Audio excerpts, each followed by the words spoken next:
Olá, povo de Deus! Estamos iniciando a nossa live das 20 horas em ponto.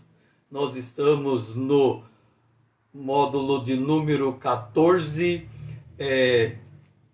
o arrebatamento. Nós estamos na parte 4. No último encontro, na última live, nós falamos da queda de Satanás nos 3 níveis e a batalha pelo arrebatamento, ela começa na cruz. No primeiro embate, Satanás tentou matar todas as crianças menores de 2 anos na região de Belém para ver se conseguia atingir Jesus. Não conseguindo, ele foi e provocou, conduziu as condicionantes para a morte de Jesus, ainda que aquilo fosse propósito de Deus.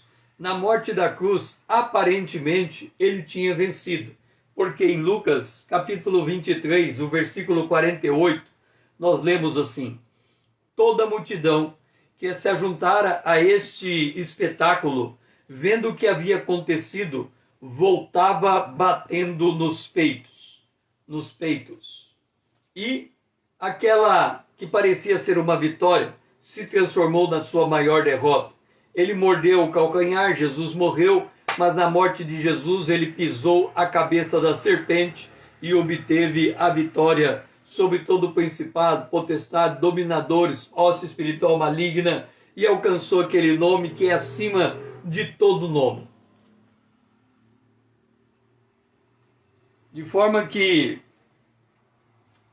com a queda e com esta vitória cabal, ainda assim Satanás continua operando nos lugares celestiais, por meio dos principados, potestades, dominadores, hostes espirituais maligna.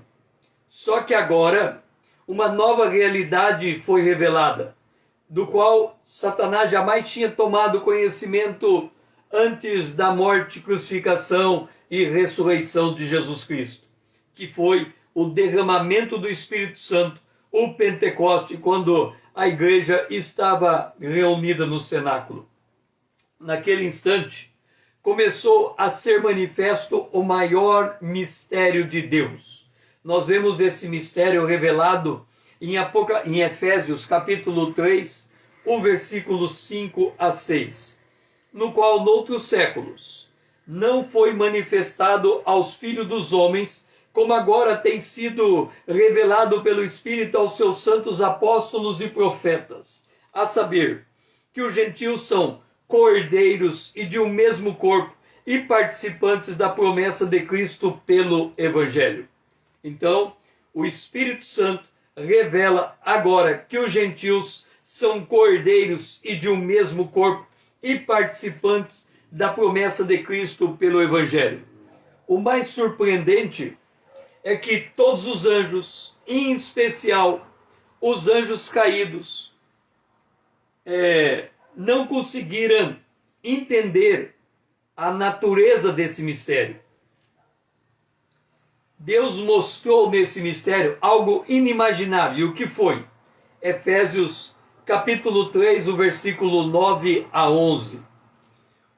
E manifestar qual seja a dispensação do mistério, desde os séculos oculto em Deus, que criou todas as coisas, para que pela igreja a multiforme sabedoria de Deus se torne conhecida agora dos principados e potestades nos lugares celestiais, segundo o eterno propósito que Deus estabeleceu em Cristo Jesus.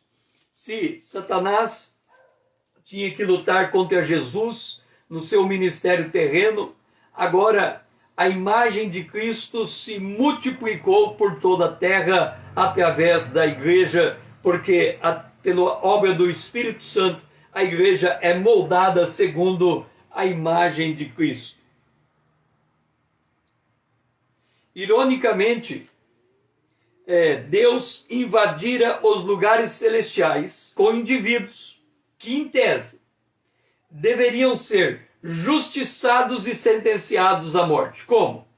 Lá no Éden, se comer, morre. O homem comeu, morreu, a morte entrou no mundo, mas pela salvação em Cristo Jesus, o crente passou a ter vida em Cristo Jesus. E assim ele pôde ser salvo pela graça e misericórdia divina.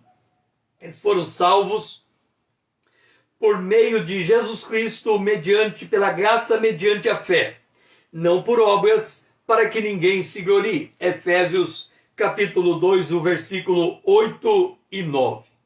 Assim, voltando ao princípio da batalha, a mulher vestida de sol ficou diante do grande dragão no embate, cuja batalha final se dará na ressurreição dos santos. Então, a batalha começa aqui porque o dragão quer tragar o filho da mulher. O filho de Jesus nasceu, morreu, ressuscitou, subiu ao Pai. Ele foi assunto aos céus. Mas a igreja continua.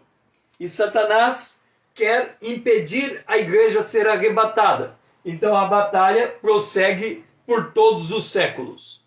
A batalha celestial em curso é renhida, mas ela já é uma batalha vencida na cruz. Todavia, mesmo sendo vencida, nós devemos estar revestidos do Senhor e de toda a força do seu poder. E depois de estar plenamente revestidos, devemos resistir o dia mau. Depois de haver tudo, devemos permanecer firme. Esta é a postura no campo de batalha. O inimigo anda em derredor buscando a quem possa tragar. Por isso que nós devemos ter o revestimento da armadura de Deus para esta hora. Agora, eu quero chamar a sua atenção para Efésios capítulo 5, o versículo 14 a 16. Capítulo 5. Diz assim: pelo que diz, desperta, ó tu que dormes. Lembra que Paulo fala aos Tessalonicenses que o crente está dormindo para ser despertado para ressuscitar em Cristo Jesus?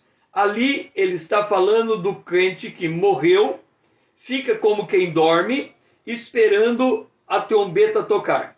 Neste caso aqui, é o crente que não morreu ainda, mas ele está dormindo espiritualmente. Ele não consegue enxergar a sua identidade cristã. Ele não tem consciência desta identidade. Ele vive na terra como se homem comum, natural, fosse. E por viver como homem natural, é dito, desperta tu que dormes e levanta de entre os mortos. Quer dizer, o padrão de comportamento desse cristão é similar ao padrão de comportamento de qualquer pessoa neste mundo. Então, há um chamamento. Desperta você que dorme, e Cristo te iluminará. Então, ele segue. Portanto, vede prudentemente como andais, não como nécios, e sim como sábios, remindo o tempo, porque os dias são maus. Então entenda, desde a cruz até o arrebatamento, nós vivemos em dias maus. O mundo jaz no maligno. Nós todo dia somos levados como ovelhas no meio do matadouro. Como foi colocado, o filho varão nascido de mulher é a figura de Jesus Cristo. Arrebatado, o filho varão arrebatado representa a igreja da última geração que há de subir. É preciso ter ousadia para fazer uma afirmação como esta. Por quê? A igreja institucional está hoje contaminada por aquilo que a gente chama de politicamente correto. Razão porque a igreja de Laodiceia não está preparada para ser arrebatada. Criou-se no seio do povo de Deus um travamento para tudo que diz respeito às coisas vindouras. A mensagem da volta de Jesus, ela deixou de ser pregada nesses últimos dias, para uma outra mensagem tomar lugar, que é a mensagem de prosperidade, de saúde perfeita, de riquezas, de conquistas sociais. Esta é a mensagem da igreja de Laodiceia. Para alguns pastores da moderna mentalidade cristã, falar sobre estações e tempos proféticos é quase uma heresia. Se insistir, se torna uma aberração. Se escrever, um ato de insanidade. Então, para dar o sentido de que a mensagem da volta de Jesus, ela vai perdendo sentido ao ponto de quando Jesus retoma a esse período, ele diz: será que haverá fé na terra quando o Filho do Homem voltar? Então, este é o desafio dos últimos dias da igreja, batalhar pela fé. Então, a moderna igreja cristã, ela se torna feudo. Essa é a doutrina dos nicolaítas. Você constitui feudos dentro da igreja institucional, só falam os que são autorizados a falar, aquele que mantém as coisas como são. Isto quando os pastores da moderna mentalidade cristã não estão exaltando uns aos outros, procurando a honra que vem dos homens, se ufanando em sua própria sabedoria, cada um deles considerando-se mais capaz do que o outro, mais inteligente, mais experiente, o que sabe das coisas. Então, a igreja, ela se torna como pequenas entidades-estados, aonde só homens escolhidos e indicados podem falar, desde que ele não mude o status quo daquela comunidade. A ordem de decência se torna o mote hoje da antiga Inquisição. Qualquer um que se levanta contra esta igreja institucionalizada, que está moldada na doutrina dos nicolaítas, ele é calado porque ele está perturbando a ordem e a decência. O apóstolo Paulo, ele faz menção desse tempo ao declarar: o tempo anterior à volta de Jesus se assemelharia a Israel quando Jesus veio. Vocês lembram que quando Jesus veio, os fariseus não reconheceram Jesus em hipótese alguma, por mais sinais, milagres e maravilhas que ele tenha feito. Ele foi desprezado por toda a liderança religiosa de Israel. Da mesma maneira, quando estiver Jesus se aproximando para arrebatar a igreja também passará por essa mesma perspectiva de divisão que a igreja primitiva, que Israel, na época de Jesus, teve. O apóstolo Paulo fala disso aos Romanos, quando ele diz assim,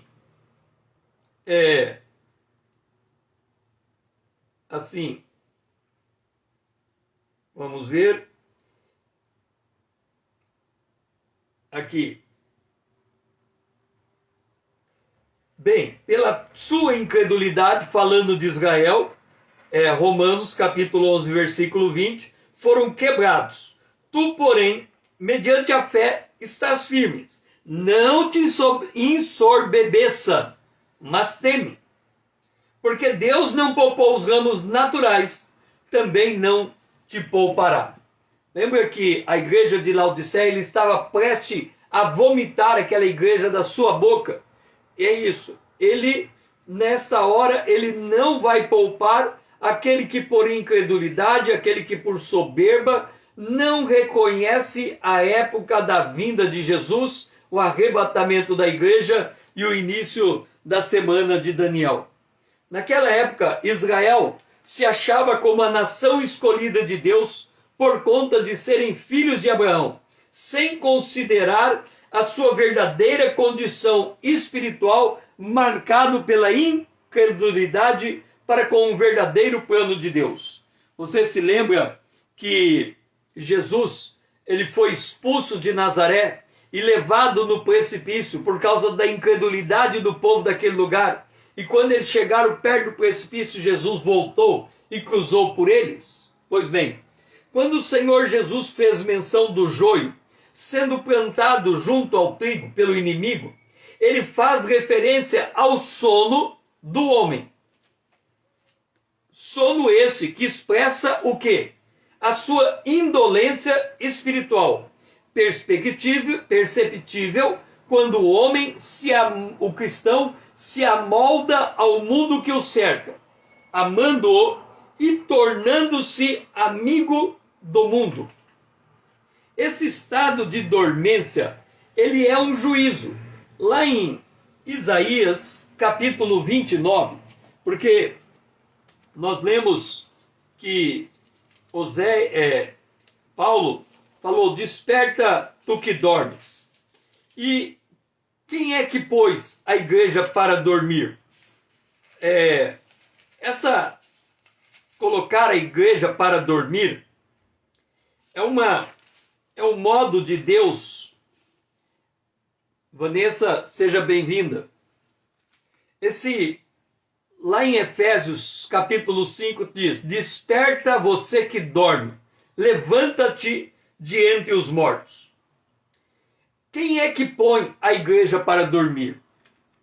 Quando o homem ensina aquilo que não pertence a Deus, para que a igreja não receba aquilo que está sendo ensinado, a igreja é colocada no estado de sono. Isaías fala disso em Isaías capítulo 29, versículo 10. Ele diz assim, porque o Senhor derramou sobre vós o espírito de profundo sono, e fechou os vossos olhos, que são os profetas, e vedou a vossa cabeça, que são os videntes. Aí alguém vem e fala, mas como que Deus pode cegar os profetas, mandando sono sobre o seu povo? Olha a razão. O verso 13, ele explica por que ele envia um espírito de sono sobre a igreja. Aqui em Isaías, sobre Israel. Verso 13. O Senhor disse, visto que este povo se aproxima de mim, e com a sua boca e com os seus lábios me honra, mas o seu coração está longe de mim, e o seu temor para comigo consiste em mandamentos de homens, aprendido que maquinalmente aprenderam. Lídia, seja bem-vinda. Então note, quando o púlpito ensina mandamentos de homens aprendido maquinalmente, decor, o resultado é que os membros do corpo de Cristo, a igreja que está diante desse líder, ela é colocada no estado de sono. Os ouvidos são fechados. Essa pessoa não enxerga, não ouve mais. Por quê? Ela, na sua mente, ela ouve tudo e fala. Ela louva a Deus. Mas o seu coração está em outro lugar. O seu coração não se coloca na presença de Deus. Esse estado de dormência é um juízo divino sobre mensagens ritualísticas destituídas do poder, pregada por pastores, cujo maior malefício é de induzir o povo a chegar diante de Deus com os lábios, mas não com o seu coração. Os mortos são aqueles que não receberam a Cristo como seu único e suficiente Salvador e Senhor. Eles estão mortos nos seus delitos e pecados. Os que dormem se constituem em cristão que, tendo experimentado o novo nascimento, conduzem a sua vida como se morto espiritualmente tivesse. Por que nós estamos ministrando o Apocalipse dia após dia? O povo de Deus, ele precisa ser despertado. Agora, deixe-me explicar o que é despertar. Nós temos a nossa mente e nós temos o nosso coração. Ok? Quando ouvimos a palavra de Deus, nós ouvimos com a nossa mente. A nossa mente, ela pensa, ela tem, os pensamentos vão rodando na nossa mente e não param. Alguém disse que nós pensamos em torno de 60 a 70 mil pensamentos por dia. Nós pensamos de 60 a 70 mil pensamentos por dia. O que acontece então? Os nossos pensamentos, à luz da palavra de Deus, eles deveriam ser levados cativos a Jesus Cristo.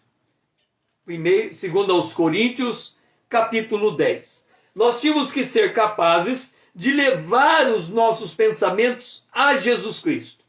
Agora vem uma pergunta. Como é que eu consigo saber o que eu estou pensando? De novo, como é que eu consigo saber o que eu estou pensando? Por exemplo, se eu estou aqui falando e eu der um passo para trás, o que eu quero dizer com isso? Olha, eu estou falando, mas eu vou dar um passo atrás para eu me enxergar no que eu estou falando. Ou seja, eu estou prestando atenção no que eu estou pensando. Quando o único animal que consegue pensar no que pensa é o homem. Essa capacidade de pensar no que pensa é a consciência. A consciência do homem é a capacidade que ele tem de pensar acerca dele próprio. Ele pode dizer assim: os meus pensamentos não são bons. Os meus pensamentos ficam rodando todos os dias na mesma coisa. Os meus pensamentos não mudam. O que eu pensei ontem, eu penso hoje, eu vou pensar amanhã. O que significa isso? Que o pensamento dele, ele não tem domínio sobre os seus pensamentos. Como é que ele vai obter domínio? Ele precisa ter a consciência em cima dos pensamentos observando. A sua consciência é uma entidade, é um componente do espírito humano. O homem é formado de espírito, de alma e de corpo. O espírito humano, ele é o lugar do ser humano aonde o Espírito de Deus habita. Paulo fala que o Espírito de Deus se une ao Espírito do homem e se torna uma só coisa. Então eu tenho o meu espírito humano e eu tenho a minha alma humana. Os meus pensamentos é um componente da minha alma humana, não é um componente do meu espírito humano. Então eu tenho os meus pensamentos, que é um componente da minha alma humana. E eu tenho o meu coração. O meu coração é como se fosse o meu subconsciente. Aquilo que eu penso e eu creio vai para dentro do meu coração. Então, lá atrás, há 10 anos atrás, eu criei em alguma coisa. E aquela crença desceu para o meu coração. E ela ficou lá no meu coração. E essa crença, ela molda o meu pensamento. Ou seja, eu penso, creio, vai para o coração e os meus pensamentos começam a rodar em torno daquilo que eu creio. Então, por exemplo, eu creio que eu sou complexado. Quais são os meus pensamentos? César, não dá certo, você não consegue, sabe, você não é inteligente o suficiente, você não é bom o suficiente. O que significa isso? Eu creio que eu sou complexado e os meus pensamentos ficam rodando no complexo de inferioridade. Aí a minha consciência, que é a porta do meu espírito, olha para mim e faz uma avaliação. E ela diz assim: o César está se sentindo complexado. Isso precisa mudar. Olha, os meus pensamentos não mudam. Eles continuam complexados. mas a minha consciência percebeu o meu complexo de inferioridade. Aonde que ela vai buscar o poder? Ela vai na palavra de Deus para buscar na palavra de Deus o poder para mudar a sua forma de pensar. O apóstolo Paulo chama isso de renovação do entendimento. Aí eu descubro que eu sou filho amado de Deus. Aí a minha mente começa a questionar os meus pensamentos a partir da palavra que me instrui que eu sou filho de Deus. Aí eu começo, eu sou incapaz. Aí vem a minha mente trabalhando, como incapaz? Eu sou filho de Deus. Não, mas eu não sou inteligente. Mas como você não é inteligente? Você é filho de Deus. Então, a minha mente, a minha consciência da palavra de Deus, que me dá uma identidade, começa a reformular os meus pensamentos. E aí, de tanto reformular,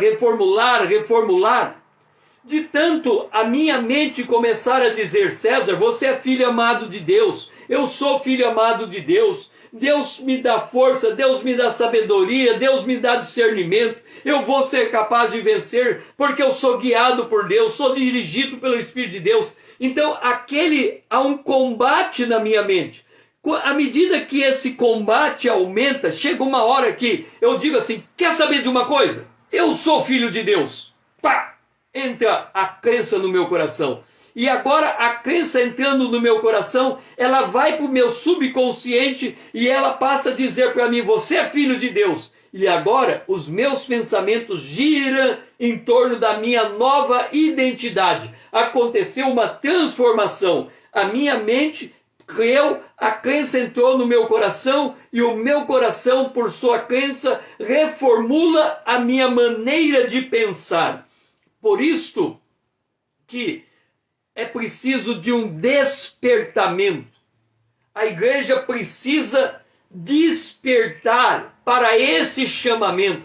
Ela precisa entender como é que ela funciona. Porque se ela quer andar com Deus, se ela não quer dormir com os mortos, ela precisa despertar primeiro a sua consciência. Ela tem que dizer, olha, espera lá, olha como o mundo está andando, olha como eu estou andando. Não tem diferença entre a minha atitude e a atitude das pessoas em volta de mim. Se as pessoas falam palavrão, eu também falo palavrão. Se elas usam determinado estilo de moda, eu também uso esta moda. Se elas fazem figuras no seu corpo, eu também faço figura no meu corpo. Então tudo aquilo que elas estão fazendo, eu estou replicando. Por que eu estou replicando? Porque nós fomos feitos à imagem e semelhança de Deus. Se eu ergo o mundo e torno as pessoas que estão em minha volta deuses, quer dizer, pessoas que são capazes de me influenciar, o meu comportamento se volta para o comportamento deles, se molda para o comportamento deles. Por quê? Porque eu estou me alimentando do mundo, eu estou enxergando o mundo, eu estou crendo nas promessas do mundo, e aí a minha atitude se torna igual a deles. Qual é a consequência? Um endurecimento do coração. Quando o coração endurece, a resposta do coração são duas. Se a pessoa é uma pessoa determinada, a resposta do coração é a ira. Se a pessoa ela é tímida, a resposta do coração é a ansiedade, a preocupação e o medo. Então, ou ela se torna uma pessoa explosiva, irada, ou ela se torna uma pessoa preocupada e medrosa. Por quê? Porque o mundo é que está moldando ela. Ela não consegue enxergar mais a sua identidade, seja no seu comportamento, no seu palavreado, no seu modo de vestir, no seu modo de andar, nas coisas que faz. ela perdeu a capacidade de discernir. Ela vai na igreja, sai da igreja, mas a força do mundo é que molda o caráter dessa pessoa. Resultado, ela está dormindo. O que ela precisa? Ser despertada. O que significa? Ela tem que ter primeiro consciência de que tem algo errado. Algo está errado. Porque se nós não tivermos essa consciência, essa chama, esse lampejo de iluminação para perceber, pera lá, eu preciso mudar. E aí, como é que você muda? Aí vem a construção da palavra de Deus, mediada pelo Espírito Santo, trabalhando com o seu entendimento, porque o culto a Deus é um culto racional, para você entender, mudando as crenças do teu coração, para que resulte numa mudança de comportamento e numa mudança de postura. É por isso que há um chamamento, desperta, quer dizer, desperta a tua consciência, para um pouco e reflete quem você é. Então, vamos entender uma coisa. Nós temos uma profunda necessidade de intercessão. Devemos ser vigilantes e apercebidos, porque o arrebatamento é o dia D. Abacuque, capítulo 3, verso 2 diz assim: Tenho ouvido, ó Senhor, as tuas declarações, e me sinto alarmado. Aviva, Senhor, a tua obra no decorrer dos anos e no discurso dos anos, faze conhecida. Na tua ira, lembra-te da misericórdia. Observa, nós temos que aprender a ouvir a palavra de Deus. Por que nós temos que aprender a ouvir a palavra de Deus? Eu não sei se você já ouviu um termo chamado paradigma. O paradigma é assim. Por exemplo, na física, nós tínhamos a lei da gravidade. A lei da gravidade, na época de Newton, a lei da gravidade explicava todas as leis da física do mundo. E ninguém imaginava que pudesse ter uma lei diferente da lei da gravidade. Aí veio Einstein e falou da lei da relatividade. Aquilo foi uma quebra de paradigma. Como que pode ter uma lei diferente dessas que a gente sempre pensou assim?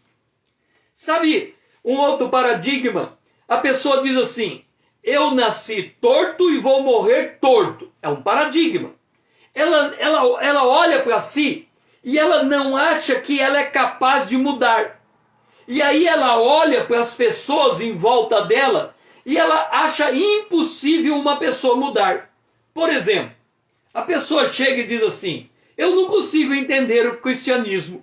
Por quê? Eu sou bom, e aí vem um cara, mata, rouba, estupra, vai preso, 300 anos de cadeia, na última hora ele aceita Jesus e ele é salvo. Por que ele é salvo? O que essa pessoa não percebe? O processo de transformação do coração. Ela não enxerga o novo nascimento. Então, isso é um paradigma. Ela fala: olha, todo mundo é como eu. Se eu não mudo, ninguém muda. Porque eu não consigo mudar a mim mesmo. Por que eu acho que o outro vai mudar? Essa é uma das grandes dificuldades do relacionamento do casal. Porque o marido olha para a mulher e diz: ela tem que mudar. A mulher olha para o marido, ele tem que mudar. Mas se eu perguntar ou para o marido ou para a mulher, me dá uma prova de uma mudança de que você mudou, que você foi transformado, e não pode falar da conversão, eu quero uma outra prova que não seja conversão, a pessoa não dá essa prova. O que é mudar? Deixe-me dizer o que é mudar. Às vezes a pessoa pensa que mudar é mudar de ambiente. É mudar, como é que eu vou dizer? Eu vou dar um exemplo pessoal meu, foi o primeiro exemplo de mudança que eu tive. Eu gostava de ir ao baile e eu dançava a noite inteira, da meia-noite às 5 da manhã. Eu dançava a noite toda. E aí eu me converti e entendi que eu deveria ser batizado nas águas e eu estava no salão de baile. Era 31 de dezembro, baile do Réveillon. Quando chegou a meia-noite, eu disse assim, olha, eu pensei comigo, eu estou no salão de baile, é meia-noite, eu vou sair daqui, vou embora, não vou dançar essa noite, no dia seguinte, dia 1º de janeiro, eu vou falar com o reitor do seminário teológico e vou pedir para ele me indicar uma igreja, porque eu quero ser batizado nas águas. No dia 1º, o reitor do seminário me levou a um pastor e esse pastor marcou o meu batismo para o dia 5 de fevereiro. 5 de fevereiro. No dia 25 de janeiro, teve o baile do Réveillon. Desculpe, o baile do Havaí. Aí eu fui no baile do Havaí. Eu ia ser batizado no dia 5 de fevereiro. Eu decidi batizar no dia 1º de janeiro. E no dia 25 de janeiro eu fui no baile do Havaí. No baile do Havaí, quando deu meia-noite, eu disse, eu vou ser batizado no dia 5 de fevereiro. Não faz sentido eu continuar no salão de baile. Eu vou embora e no dia 5 de fevereiro eu vou ser batizado. Fui embora do baile, meia-noite.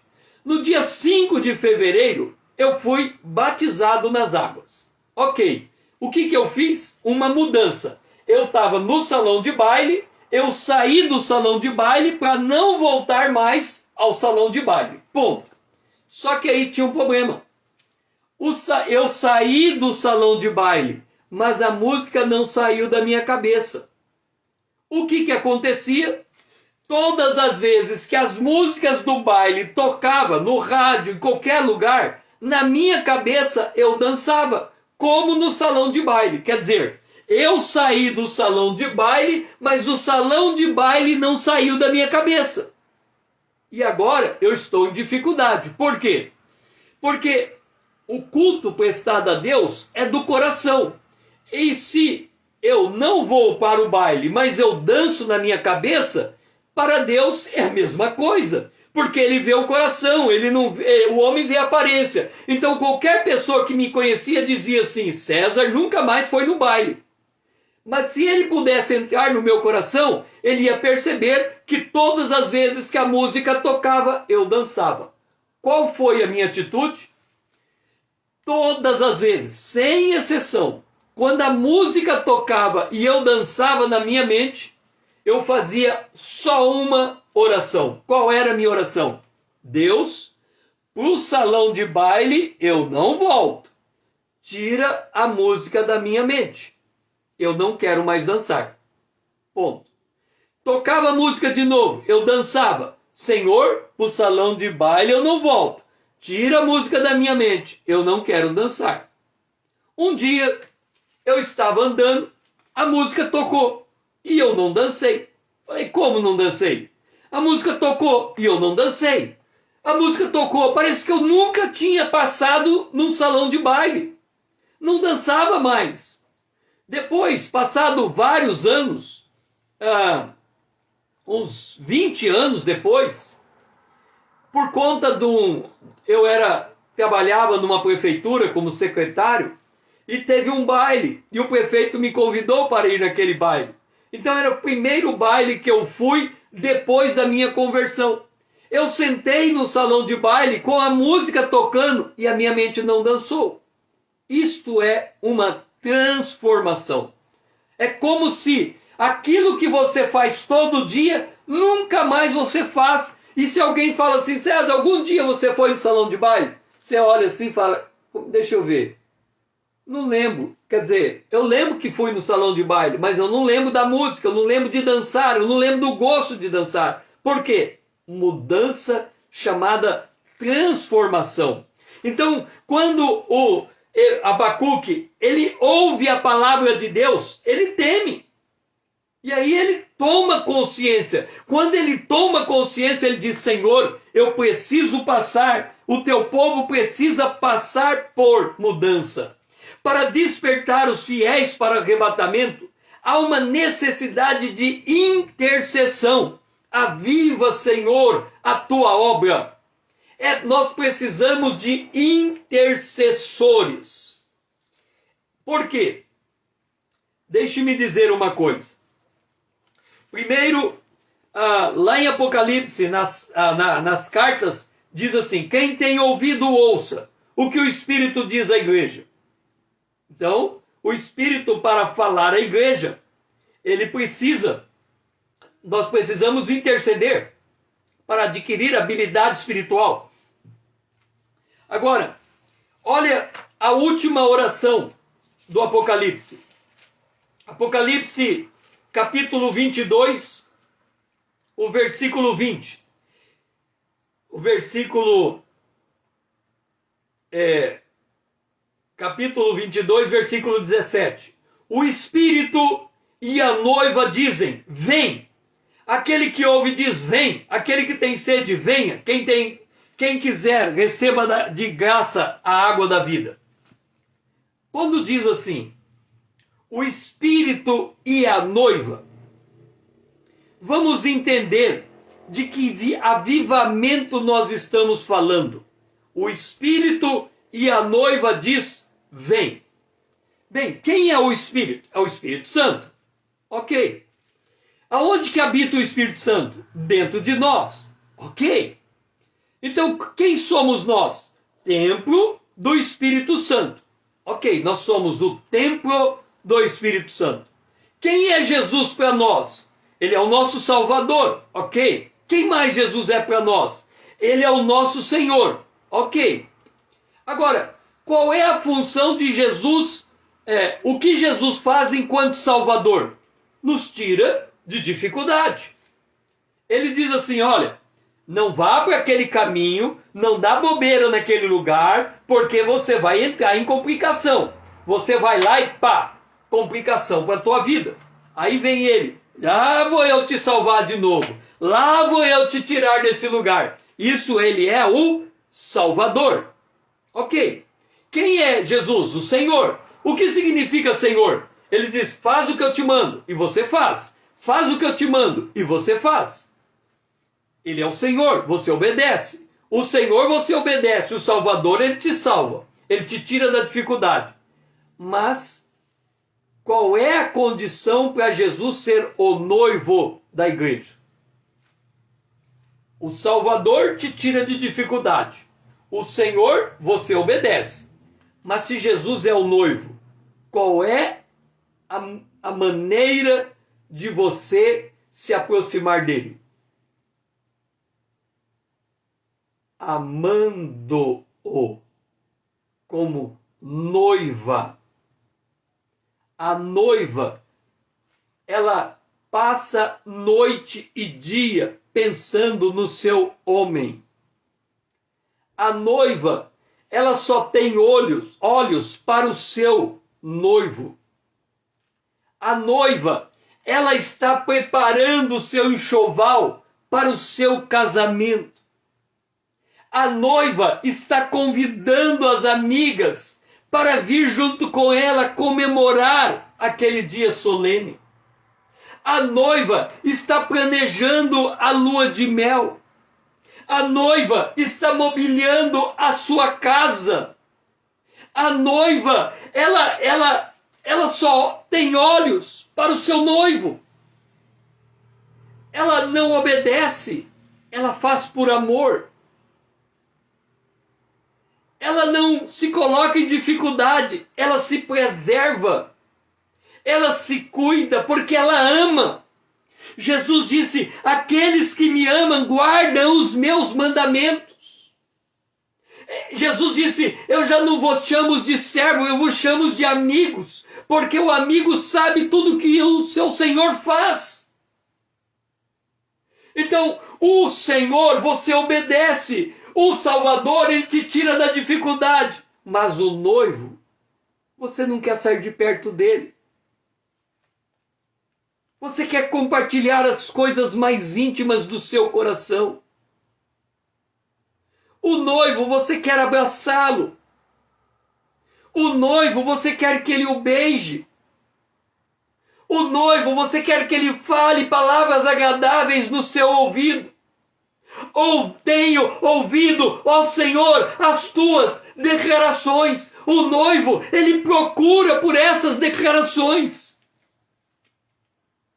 E aí, a noiva chega para o Espírito e diz: vamos chamar o noivo. Vamos interceder por Jesus voltar. Mas não é para Jesus voltar para me livrar. Não é Jesus voltar para me dar direção. Não, eu quero estar com Jesus. Chama Ele. Esse lugar não é minha casa. Eu quero estar com Ele. Eu quero viver com Ele. Aí o apóstolo Paulo fala aos Efésios no capítulo 3 que nós devemos orar para que o Espírito Santo fortaleça o nosso homem interior, para que Cristo habite pela fé em nosso coração.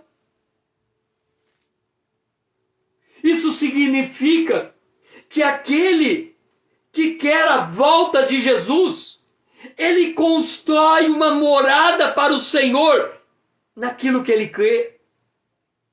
Ele precisa pensar para ele crer. Ele precisa moldar a sua mentalidade para que ele crer. O apóstolo Paulo chega e diz: já que você ressuscitou em Cristo, pense nas coisas que são de cima, busque as coisas que são do alto. A noiva, ela faz isso. O apóstolo Paulo diz: eu tenho dores de parto para que Cristo seja formado em vós. Ele diz: eu quero vos apresentar como uma virgem pura ao Cordeiro. A noiva, ela se purifica, ela se santifica, ela se separa, ela se compromete. Ela é igual Maria, senta aos pés de Jesus, porque ela escolhe a melhor parte. Nesses últimos anos, em que o Senhor está chamando a sua igreja, nós vamos ter um grande despertamento, onde as pessoas vão voltar a amar Jesus.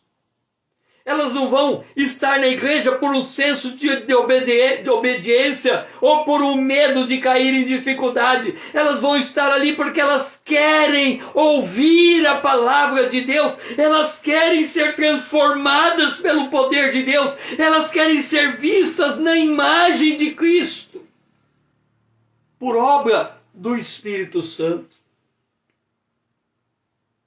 Deus está chamando um povo para ser despertado. Este clamor por avivamento faz voltar para a visão da mulher vestida de glória. Ela estava grávida e com dores de parto e gritava com ânsias de dar à luz. As dores de parto diz respeito a uma intercessão. Quando Jesus nasceu, havia intercessores. Ana, ela estava intercedendo, ela servia ao Senhor dia e noite, na sua viuvez. Ela era uma intercessora, ela estava esperando. Simeão estava esperando e ele disse: agora eu posso descansar, ele está aqui. Pessoas que investiram as suas vidas na intercessão.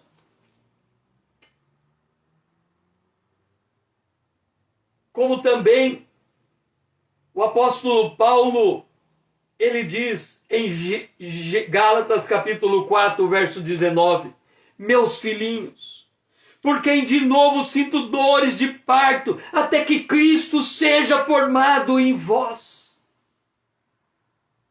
É somente quando a igreja se vê transformada de glória em glória. A transformação é diferente da regeneração. A regeneração, ela se dá de uma vez por toda no ato em que a pessoa recebe Jesus como Salvador. Ela nasce de novo. Agora, o que é a transformação? Nós ao longo da nossa vida, nós recebemos instruções das mais diferentes. Muito dessas instruções estão gravadas em nosso coração e se formarem uma crença. Mas é uma crença que ela se opõe ao propósito de Deus.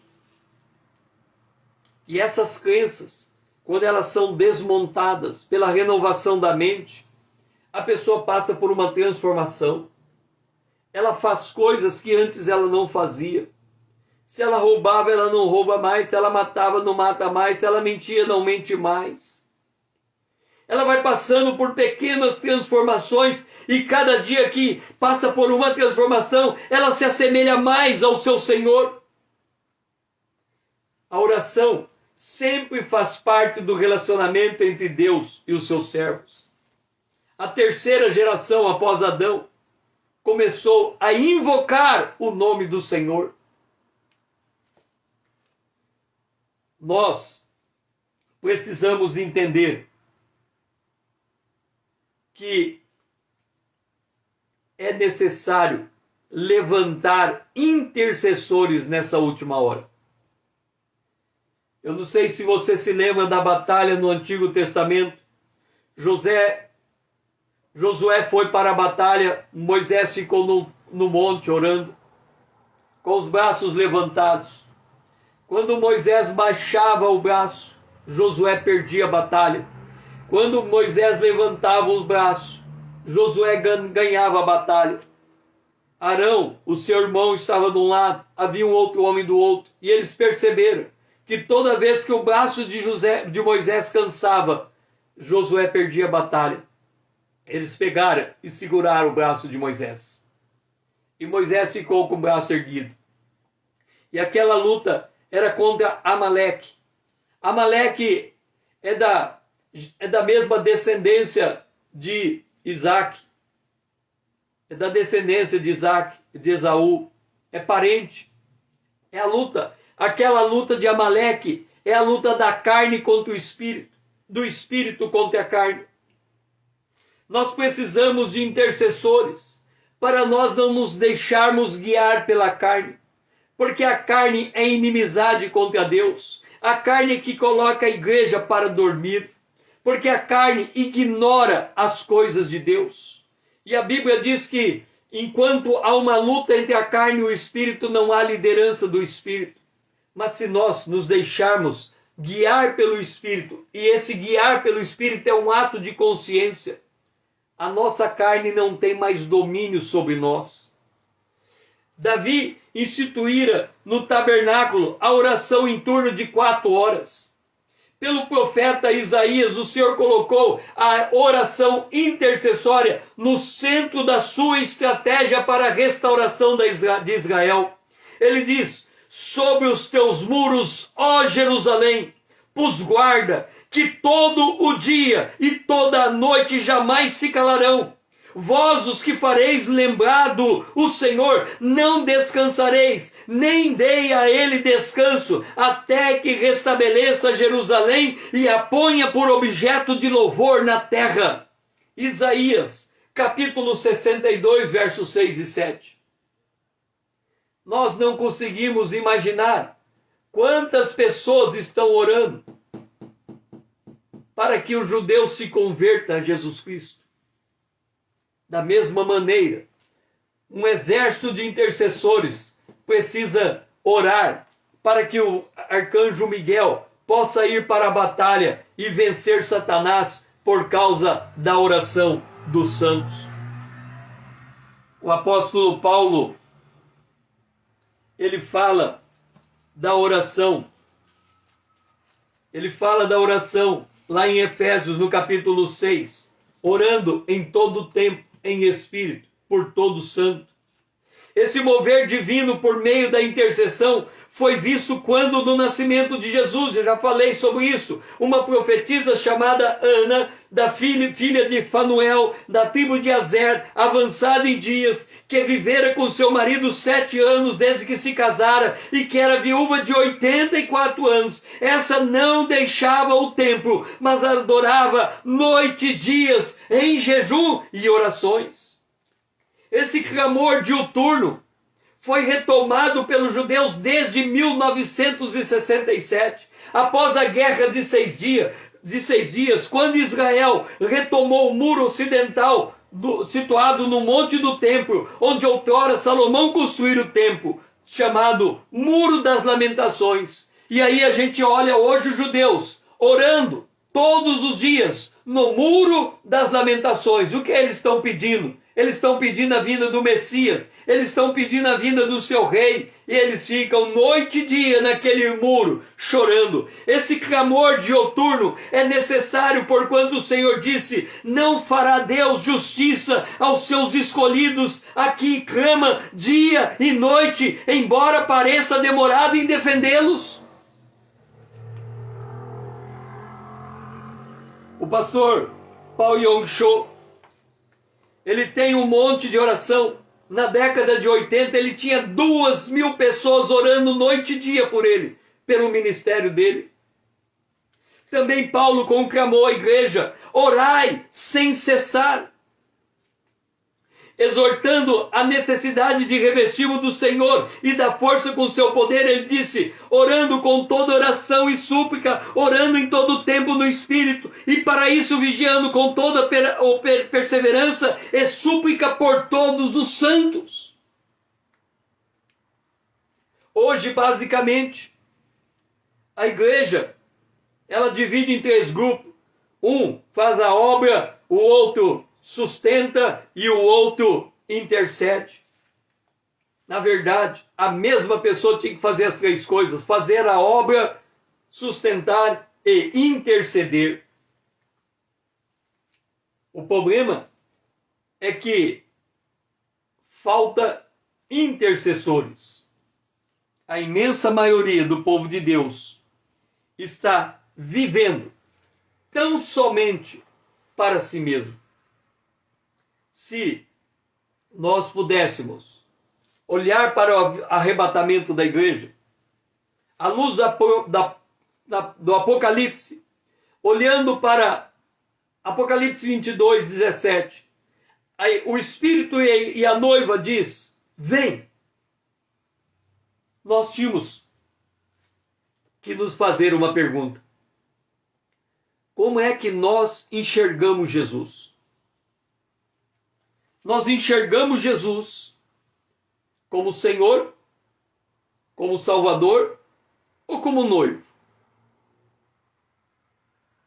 Como é que nós vemos Jesus? Quando você ora, como é que você enxerga Jesus quando você está orando? Como Senhor, como Salvador ou como noivo? A conversa é diferente. A conversa do Salvador: socorre-me, Senhor. A conversa do Senhor: dá-me direção, meu Deus. A conversa do noivo, a da noiva com o noivo: eu te amo, Senhor. Não me deixe sair daqui. Eu não quero sair da tua presença. Eu quero permanecer diante de ti. Para que esse estado de coisa mude, nós precisamos de intercessores. É por isso que em Mateus capítulo 25, versos 5 e 7 diz: e tardando o noivo, foram todas tomadas de sono e adormeceram. Mas à meia-noite ouviu-se o grito: eis o noivo, saía ao seu encontro. Então se levantaram todas aquelas virgens e prepararam as suas lâmpadas. Ele é o noivo. Ele vai vir como noivo. Ele não vai vir como Salvador. Ele não vai vir como Senhor. Ele vai vir para buscar a sua noiva. E aí vem a pergunta: como é que nós nos dirigimos a Jesus? Como Salvador, como Senhor ou como noivo? A maneira como nós nos aproximamos dele muda a maneira de conversarmos com ele. Foi muito bom ter você, Vanessa, Lídia, junto comigo nessa noite. Amanhã nós vamos continuar o arrebatamento, parte 5. Temos ainda muita coisa a trilhar. Que o Senhor possa nos dar a oportunidade de estarmos aqui às 20 horas em ponto. E Se você não faz parte ainda da minha comunidade, venha se inscrever aqui no Instagram e no YouTube. E mais, ajude-me a levar essa mensagem adiante. Mande este vídeo para os seus amigos. Me ajude a despertar o povo de Deus nessa hora.